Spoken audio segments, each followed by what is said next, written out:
자, 지금 비트코인 홀더분들 같은 경우에는 굉장히 헷갈릴 수밖에 없는 자리입니다. 왜냐하면 최근 기사를 보시면 미국 암호화폐 시장 구조 법안인 클래리티법이 상원은행위원회를 통과하면서 비트코인이 8만 1,000달러 선을 회복했다는 내용이 나왔기 때문인데요.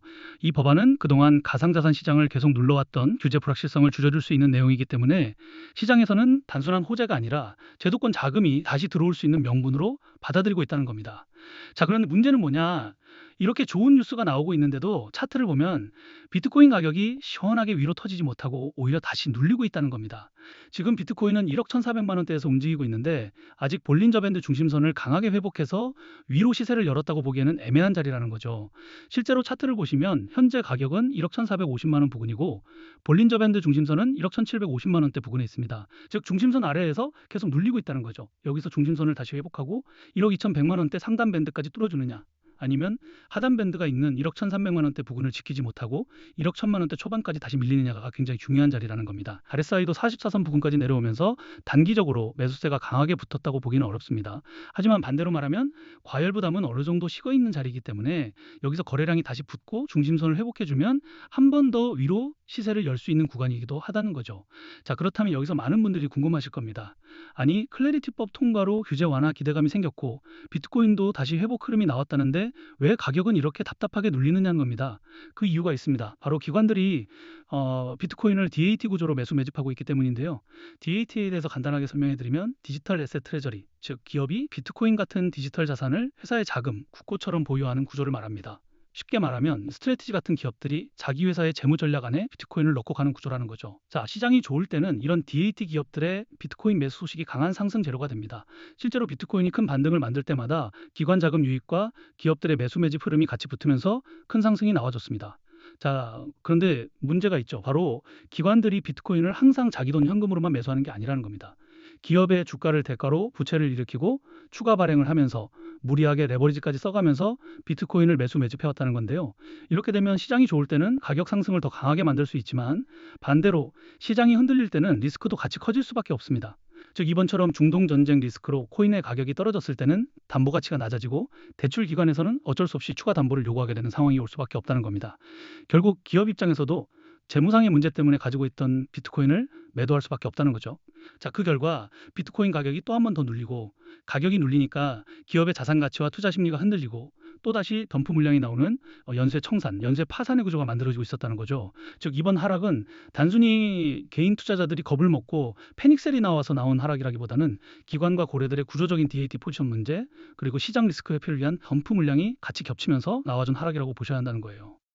자, 그래서 현재 비트코인에 투자하고 있는 기관과 고래들의 트랜잭션과 포트폴리오를 보시면 알겠지만 스트래티지 같은 DAT 기업들과 블랙록 ETF 그리고 글로벌 기관 자금들이 비트코인을 재무자산으로 담아가고 있습니다. 보시는 것처럼 이런 기관 자금들이 강하게 유입될 때는 큰 가격 상승이 나와줬습니다. 자, 하지만 문제는 이렇게 가격 상승이 나왔을 때 기업과 고래들이 상승분에 대한 차익 실현과 작년부터 계속된 시장 전체적인 악재, 금리 이슈, 관세 이슈, 중동 전쟁 리스크 때문에 나오는 연쇄 파산 리스크 회피를 위한 물량들을 대규모로 덤프 매도하면서 가격 하락이 나와줄 수밖에 없었다는 건데요. 그동안의 하락은 비트코인과 코인 시장이 망해서 나왔다기보다는 기업과 고래들의 DAT 구조에서 나온 리스크 회피성 덤프 물량 때문에 나와줄 수밖에 없었던 하락이라는 거죠. 자, 그래서 이제 홀더분들 같은 경우에는 클래리티법이라는 좋은 뉴스가 나왔는데도 가격이 답답하게 눌리고 있기 때문에 지금 어떻게 대처와 대응을 해야 할지 많은 고민을 하고 계실 것 같습니다. 결론부터 말씀드리면 아직 위에 쌓여 있는 악성 매물과 덤프 물량이 일부 남아 있기 때문에 단기적인 하락과 조정이 조금 더 나와줄 수 있습니다. 특히 지금처럼 볼린저 밴드 중심선 아래에서 계속 눌리는 자리에서는 1억 1,750만 원대 중심선을 회복하지 못하면 다시 하단 밴드 부근인 1억 1,300만 원대, 더 깊게는 1억 1,000만 원대 초반까지도 흔들림이 나와줘도 전혀 이상하지 않다는 거죠. 자, 그런데 여기서 많은 분들이 실수를 하시는데요. 바로 이런 하락과 눌림이 나올 때 공포가 가장 큰 구간에서 우리의 물량을 뺏겨버린다는 겁니다. 자, 그런데 지금 우리가 물량을 절대 쉽게 뺏기면 안 되는 이유가 있습니다. 바로 조만간에 한 번 더 큰 가격 상승이 나와줄 수 있는 중요한 온체인 데이터가 있기 때문인데요. 보시는 것처럼 지금 하락을 만들고 있는 덤프 물량들이 상당 부분 정리되면서 시장 자체의 매도 압력이 점점 낮아지고 있습니다. 즉 예전처럼 위에서 계속 던질 물량이 쏟아지는 구간이 아니라 오히려 던질 사람들은 어느 정도 정리되고 남아있는 물량은 점점 잠기기 시작하고 있다는 겁니다. 그리고 더 중요한 건 아직까지 매도되지 않은 대규모의 비트코인 물량들이 또 한 번 더 거래소 지갑으로 이동하고 있다는 겁니다. 자, 이렇게 말씀드리면 거래소 지갑으로 비트코인이 이동하는 건 시장에 매도 가능한 물량이 많아지는 거라 가격 하락을 만드는 악재 아닌가요? 이렇게 질문들을 주실 수 있는데요. 꼭 그렇지만은 않습니다. 왜냐하면 결국 기업과 고래들도 자신들이 매수 매집했던 비트코인 물량을 아무 가격에나 던지는 게 아니라 지금보다 더 높은 구간에서 정리하기 위해서라도 시장의 매도 압력이 낮아지는 시점에 한 번 더 가격 상승과 반등 흐름을 만들어줄 수밖에 없기 때문이라는 거죠. 예시로 큰 논란이 됐던 건데요. 그동안 리플 재단과 코인 시장에서는 재단이 기업들에게 더 많은 투자를 받기 위해서 락업 해제 일정을 협업기관들에게 공개하고 이 일정 전마다 가격을 상승시키고 고점에서 매도할 수 있게 하면서 협업기관들은 수익을 보고 재단은 더 많은 투자를 받았다는 겁니다. 그리고 여기서 더 중요한 거는 가격을 상승시키기 위해서 허위 사실이나 오해 소지, 즉 가격 상승 기대감을 일으킬 수 있는 호재를 발표하면서 인위적으로 가격을 펌핑시킨 뒤에 가격이 상승하면 개인 투자자들에게 물량을 몽땅 팔아치우면서 많은 수익을 받았다는 거죠. 자, 물론 비트코인 같은 경우에는 다른 코인들처럼 락업 해제 일정이라는 건 없습니다. 하지만 이와 비슷하게 기업과 고래들 같은 경우에는 고점 구간에서 물량을 매도하면서 수익을 보고 저점 바닥 구간에서는 더 많은 양의 비트코인을 다시 매수 매집하고 있다는 건데요. 그리고 여기서 중요한 건 그동안 계속된 가격 하락으로 인해서 덤프 물량들이 상당 부분 매도가 됐다는 겁니다. 즉 시장 자체의 매도 압력이 크게 줄었기 때문에 언제든지 매물대가 해소되기 시작한다면 거래량과 함께 큰 가격 상승과 반등이 나와줄 수 있는 시장 상황이 만들어졌다는 건데요. 특히 이번에는 클래리티 법안 이슈로 규제 불확실성까지 해소될 수 있다는 기대감이 붙고 있기 때문에 기업과 고래들 입장에서도 다시 매수세를 붙이기 좋은 명분이 생겼다는 거죠. 자, 그래서 이제 기업과 고래들 같은 경우에도 이 물량들이 어느 정도 매도가 된 시점에서 아직까지 매도되지 않은 대규모의 비트코인 물량들을 거래소 지갑으로 이동시키고 있는 겁니다. 자, 결국 기업과 고래들이 이 물량들을 매도하기 위해서라도 지금 덤프 물량들이 어느 정도 정리되고 나면 또 한 번 더 큰 가격 상승과 반등 흐름을 만들어줄 수밖에 없다는 건데요. 자, 하지만 여기서 우리가 절대 놓치면 안 될 게 있습니다.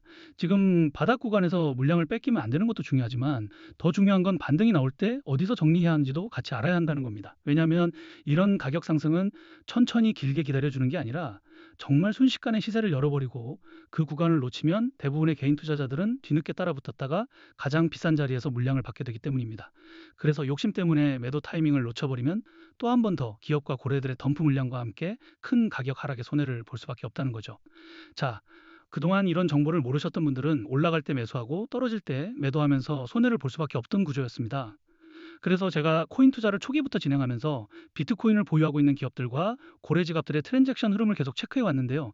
이제 이 정보를 통해서 기업과 고래들의 매도 물량이 본격적으로 쏟아지기 전 가격 상승과 반등 흐름이 나와줄 때 우리가 매도해야 하는 목표 매도가 그리고 그 물량들이 어느 정도 정리된 뒤 다시 바닥 구간에서 재매수할 수 있는 시점들을 공유해 드릴 거예요. 자, 그런데 이런 정보들을 제가 영상에서 모든 분들에게 다 빠르게 공개해 드리고 싶은데 제가 저번에도 이런 정보를 영상에서 공개했다가 유튜브 영상 정책 때문에 삭제가 된 적이 있어요. 그래서 이제는 구독자분들에게만 따로 공유를 해드리고 있는데요. 구독, 좋아요를 아직 안 눌러주신 분들은 그냥 구독과 좋아요만 눌러주시고 여기 010-214-52133 제 개인 번호로 비트라고 단 두 글자만 문자 보내주시면 제가 이런 정보들을 바로 답장 보내드리겠습니다. 자, 그리고 여러분들이 흔히 걱정하시는 게 이런 정보를 대가로 금전적인 요구, 투자 강요, 뭔가를 요구할까봐 걱정들을 진짜 많이 하시는데요. 이건 저뿐만 아니라 어디를 가시더라도 금전 요구나 투자 강요가 나온다면 무조건 사기라고 보셔야 합니다. 저는 그냥 채널의 성장을 위해서 구독과 좋아요만 눌러주시면 좋을 것 같고요. 구독자분들에게 무료로 정보를 공유해드리고 있으니까 오셔서 편하게 확인해 보시면 될 것 같습니다. 그리고 또 간혹 질문들 주시는 게 지금 비트코인을 보유하고 있는 기업이나 고래 지갑들이 단순히 거래소로 물량을 옮기는 것뿐인 거 아니냐는 건데요. 만약 비트코인을 보유하고 있는 한두 기업이나 고래 지갑만 물량을 옮긴다면 그냥 그들의 사정에 의해서 그럴 수 있어요. 그런데 지금처럼 비트코인을 보유하고 있는 여러 기업과 고래들이 6개월 만에 비슷한 타이밍과 패턴으로 거래소에 물량을 옮기고 있다면 이건 단순한 우연으로만 보기는 어렵다는 겁니다. 자, 결국 기업과 고래들은 지금 시장의 덤프 물량들이 상당 부분 정리되면서 매도 압력이 낮아졌을 때 또 그 전에 충분한 매수 매집 기간을 거쳤기 때문에 이제 그동안 쌓아왔던 물량들을 더 높은 구간에서 정리하기 위해서라도 가격 상승과 반등을 만들어줄 수밖에 없다는 건데요. 자, 그래서 제가 강조해 드리는 게 고점에서 기업과 고래들의 덤프 물량이 본격적으로 매도되기 전에 반드시 대응하셔야 한다는 겁니다. 보시는 것처럼 기업들의 물량은 매달 움직이는 게 절대 아니에요. 짧게는 몇 개월, 길게는 몇 년에 한 번씩 움직이기 때문에 우리가 이 기회를 놓친다면 다음에 또 언제 큰 가격 상승이 나와줄지 모릅니다. 그리고 아무리 가격 상승이 나와줘도 고점에서 매도하지 못한다면 사실상 아무런 의미가 없기 때문에 최소한 기업들의 트랜잭션과 포트폴리오 그리고 거래소 지갑 이동 흐름은 반드시 확인해 보시고 직접 투자하셔야 한다는 거죠. 정보 확인해 보는 건 무료이기 때문에 적어도 확인 자체의 리스크는 없습니다. 대신에 정보를 보시고 그 정보가 여러분들 투자에 조금이라도 도움이 됐다고 하신다면 그냥 채널의 성장을 위해서 구독과 좋아요만 눌러주시면 좋을 것 같습니다. 그럼 오늘 영상은 여기까지고요. 영상 끝까지 봐주셔서 감사합니다.